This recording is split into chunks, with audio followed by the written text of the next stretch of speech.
महाराष्ट्र की राजनीति में कुछ ऐसा हो गया है जिसकी हर तरफ चर्चा हो रही है।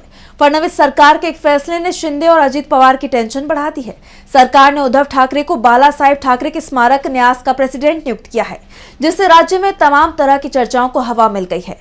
बीएमसी चुनाव से पहले का ये घटनाक्रम कई सवालों को जन्म दे रहा है। देखिए रिपोर्ट। महाराष्ट्र में बीएमसी चुनाव से पहले एक बड़ा राजनीतिक फैसला सामने आया है। इस फैसले ने महायुति में शिंदे और अजित पवार की टेंशन बढ़ा दी है। फडणवीस सरकार ने उद्धव ठाकरे को बाला साहब ठाकरे राष्ट्रीय स्मारक न्यास का अध्यक्ष नियुक्त किया है।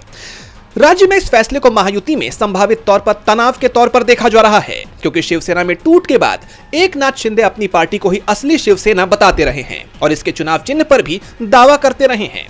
ऐसे में उद्धव ठाकरे को यह अहम पद सौंपना कई सवाल खड़े करता है। पूछा जा रहा है कि क्या यह महायुति में दरार का संकेत है, जहां बीजेपी अपने सहयोगियों को यह पद देने के बजाय उद्धव ठाकरे को यह पद दे रही है।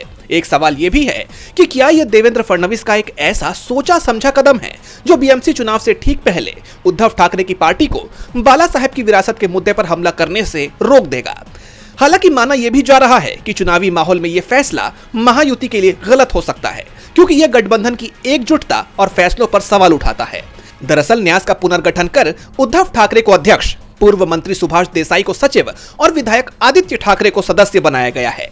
अब इस फैसले का असली मकसद और इसका महायुति की आंतरिक गतिशीलता पर क्या असर होगा, ये तो आने वाले निकाय चुनाव के नतीजों से ही स्पष्ट हो पाएगा। लेकिन एक बात साफ है कि फडणवीस के इस फैसले से शिंदे और अजित पवार नाखुश जरूर हुए होंगे। डीबी लाइव की रिपोर्ट।